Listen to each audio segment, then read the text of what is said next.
Majority Report on the phone. It is a pleasure to welcome back to the program the founding co-editor of the American Prospect, Robert Kuttner. Robert, welcome back to the program. Always a pleasure. All right. So, Robert, there's two things I want to talk to you about. The big thing, of course, is this new vertical that you guys have at the Prospect. It's at prospect.org/Green New Deal. And you guys have done another one of these things that I think is a huge service, knock on wood, to a Democratic president who ends up winning in 2020. Again, knock on wood. But it is you explain it. You're looking at the Green New Deal from really three vantage points. Well, I think our purpose was to rescue this brand and rescue this concept, and to demonstrate that it is not only urgent if we want to save life on Earth, but it's practical, it is fiscally doable, and the challenge is putting together the political coalition. It also does not require ordinary people who have been suffering belt-tightening for 40 years to starve in the dark. I mean, a post-carbon economy with a great deal of public investment could actually raise living standards. It could return industry, advanced industry, to the United States. It could create lots of good jobs. It could finally deliver on environmental justice. So I think what happened was, when AOC sat in with her allies in the Speaker's office, that really, can I say pissed off? That really pissed off Nancy Pelosi. So then Nancy went out of her way to trash the whole concept. And the more radical version of the Green New Deal, the House resolution, has 95 co-sponsors. And, I quote a famous anecdote from Adlai Stevenson in 1952 when a gushy supporter rushes up to him and says, "You will have the vote of every thinking American." And Stevenson said, "Alas, madam, that's not enough. I need a majority." We need this thing to get majority support. So what we tried to demonstrate in this special issue, which has 22 articles, is that this is good politics, this is good policy, and this is technically doable for about 2% of GDP. Now, World War II cost 43% of GDP. So when you do the net, what's the cost of not doing it? What's the benefit of doing it? You're talking about investing something like 2% of GDP over 10 years, rebuilding infrastructure, getting our entire energy system post-carbon, and it's sensible, it's achievable, it's good politics. So we got, everybody we could get who's really knowledgeable about this to fashion a blueprint that is not only aspirational, as they say, but practical.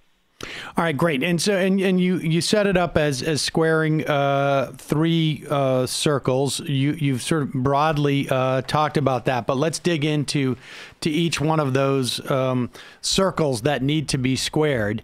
You start. Your first point is, and this is going to be somewhat controversial, I think, to the lefter-most supporters of a Green New Deal, although I think it's embedded in the Green New Deal. I mean, it's there already, but I think that the way that it's perceived in some measure of support is just that it does not necessarily mean, like you say, sitting in the dark. It does not have to be austere in what it means for our lifestyles. Well, it changes our lifestyles, but I mean, if you have decent public transport, so you don't have to sit for 3 hours in traffic, and if you have all of your electricity renewable, which, by the way, is cheaper over time, and you have decent public amenities and good job opportunities, that's not degrowth. It's a different kind of good living standards. So I think while I honor and respect the people who promote degrowth, if you live in the real world politically, And you look at life from the perspective of 80 or 90% of the population who've been experiencing a decline in living standards for 40 years. Right. Degrowth is not a great slogan, but a different kind of enhanced living standard people could accept. So that's squared circle number one. And I think squared circle number two. Well, wait. Let's just stay there for one moment. Sure, in terms please. of that first circle. I mean, you cite both Nelson Lichtenstein's piece and my buddy Kevin Baker's piece in terms of the way that the original New Deal targeted development and infrastructure that you're talking about here.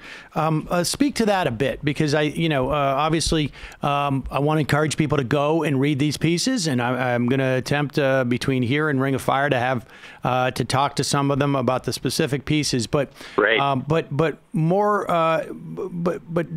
let's just dig just a little bit deeper there in that concept of, you bring up the idea that we no longer have sort of so-called pork barrel politics in the same way that we did since earmarks have been rolled back.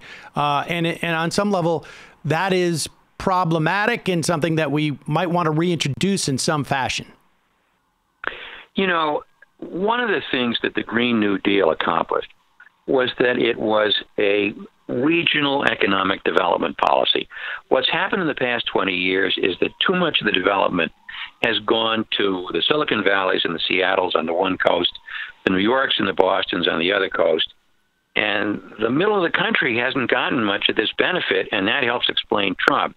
One of the great things about a New Deal style public infrastructure program colored green is that it could spread a lot of the wealth around. And that's what the Green New Deal, the original New Deal did. I mean, you had, all the development of the Pacific Northwest that Woody Guthrie sang about. You had TVA, and these were not just economic recovery programs. These were regional economic development programs, all of the reclamation programs.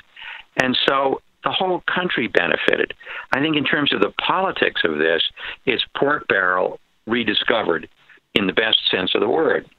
And I think one part of a Green New Deal is massive public infrastructure investment. One part of the Green New Deal is decarbonization. The two overlap. They're not the identical thing. And I guess the third part is a radical social movement. And there, I think, I'm getting ahead of the story here, but that's the third circle that we have to square. I mean, on the one hand, Sunrise and AOC and all of the activism in the streets, that's necessary to get the attention of more mainstream people. And as Roosevelt famously may or may not have said, make me do it. Right. We got to make them do it. But at the same time, this stuff has to get through Congress. And so there are versions of this that are more heavy lifts. There are versions of this that are less heavy lifts. I think with a Democratic majority and a Democratic president, the idea of pork barrel in the best sense of the word, that should be very attractive. And I think one of the most interesting pieces in this package is by Robert Paswell, who talks about the fact that one of the reasons why public infrastructure programs in the United States take forever is the stop-and-go funding. If you had assured federal funding for 10 years, then you could get on with this, and this is the third circle that we need to square. We need to get some of this done fast so that we have something to show for it, because otherwise you run the risk of getting wiped out in the first midterm, which is what happened to Obama in 2010. It's what happened to Clinton in 1994. It's what did not happen to Franklin Roosevelt in 1934, because in his first 2 years, he had something to show for it. Okay, so let's just back up here a little bit. When we talk about this pork barrel, it's a twofold. I guess it's a twofer, as we would say on in radio. That you obviously earmark certain projects, and you will bring on board people who aren't necessarily their bona fides with their constituents as not being a green warrior, but if they can provide infrastructure or material benefit in the form of like, here's, I don't know, $50 million to redo your transit system in your district or whatever it is. I'm just, throwing numbers around. That's one way of bringing people on board in terms of passing the legislation. It also has the added benefit of you're reaching into, and when we say the middle of the country, we're really talking about rural areas that are there's more of, obviously less density once we get outside of the sort of the east and west corridors, and so this explain that dynamic about the funding. I mean, I think it makes sense. I think for people who work in any type of sort of organization that has gone through sporadic funding, but for those who haven't, just lay that out just a little bit more for us. If you think about public works projects in the United States, they typically lowball the cost because they haven't got the money lined up in advance. Then a year goes by and they say, whoops, we run out of money. We have to suspend this for a year. Then they have to scramble for the money. Two examples. The Second Avenue subway extension in New York City, has taken 30 years. And each year of delay adds to the cost and undermines the public's trust that government is capable of doing anything competently. Now, Andrew Cuomo, the current governor, who is not one of my favorites, decided to rebuild the old Tappan Zee Bridge and name it after his father. And God bless him, he lined up the funding. He had all the funding in advance, so it wasn't stop and go. And the thing came in ahead of schedule and under budget. And the two things are related because it's delay that adds to cost. And another really great example in the Paswell piece is and it's a paradoxical example, the one massive public works program in the United States that has guaranteed advance funding and advance planning, God help us, is the interstate highway system. And so that gets done very efficiently. Now, it's the wrong kind of public works. Right. If you had that kind of advanced funding and advanced planning for high-speed rail or local commuter rail, you could get it done much more efficiently, much more cost-effectively. So with a Green New Deal, where you had, pick a number, $500 billion a year for 10 years, with a guaranteed source of funding, then state and local government could plan. And if you can plan projects, that's a good thing in and of itself. And it's more cost effective. You can get it done more quickly. That's the basic concept.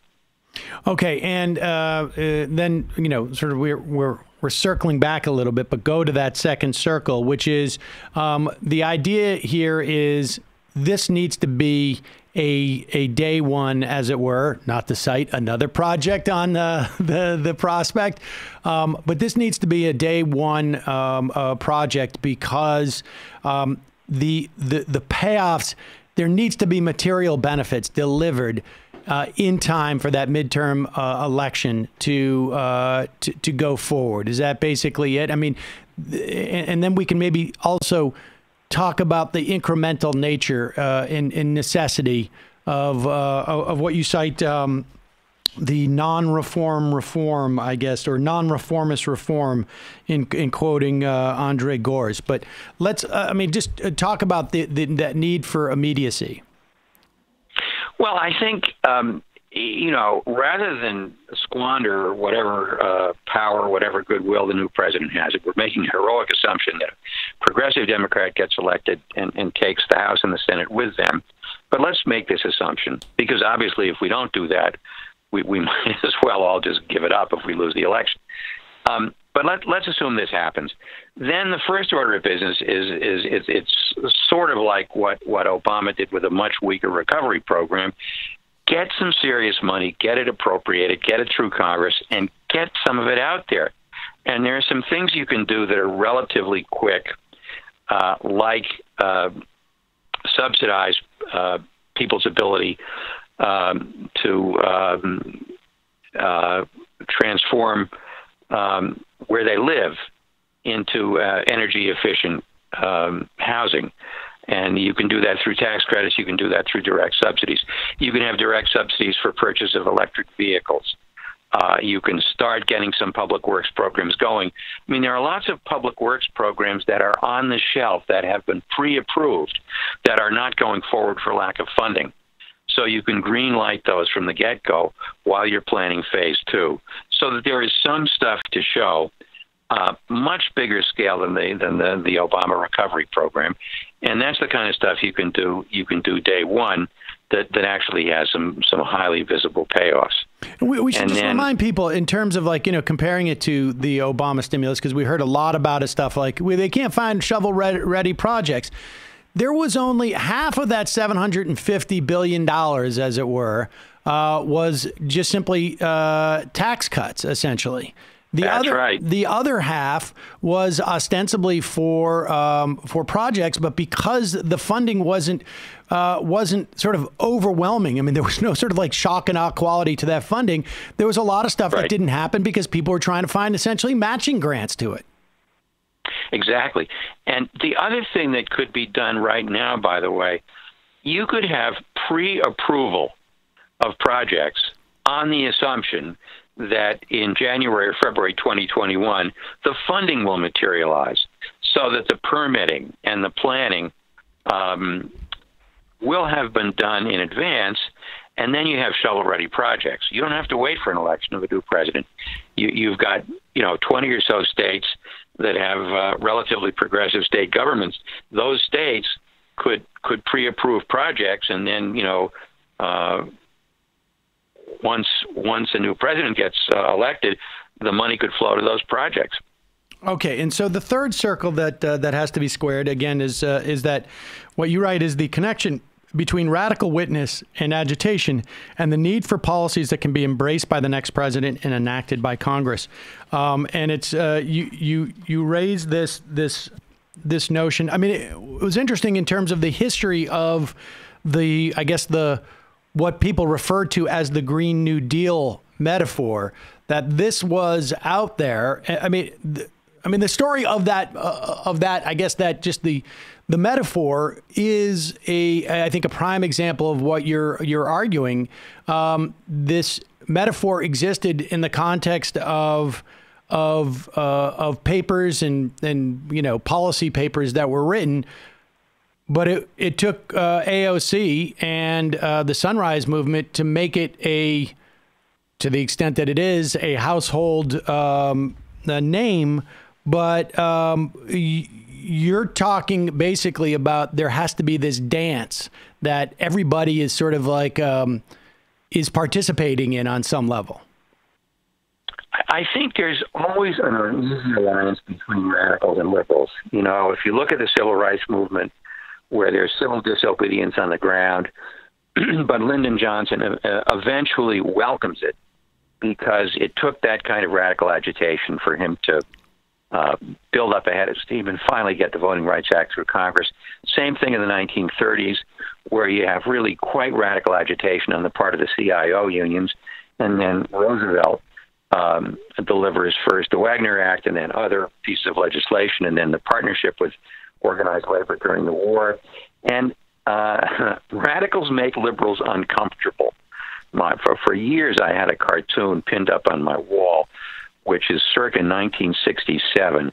It's a Jules Feiffer cartoon, and it's this nervous liberal carrying a placard protesting the war, and the placard says, "A little less bombing," because the radicals were either chanting, ho, ho, ho, Ho Chi Minh, the LF is going to win, or they're saying, stop the bombing, and this liberal is saying a little less bombing. So the radicals push the liberals, and the liberals are uncomfortable, but they need to be pushed. And I think that's the story with the Green New Deal, that this agitation may be for a more transformative, more expensive version of this than the liberals really want, but ultimately it's the liberals who have to get the thing through Congress, because we don't have a radical majority in both the House and the Senate. And so this is never entirely comfortable, but radicals have a piece of this action and liberals have a piece of this action, and they got to learn to work together. All All right. I can't encourage people enough to go over to the Prospect and check this out. There are, over a dozen 20 pieces. Is it 22 articles. Jeff Sachs and Bob Poland on how to pay for this and what it's going to cost. Mariana Mazzucato on how to get planning back in good odor.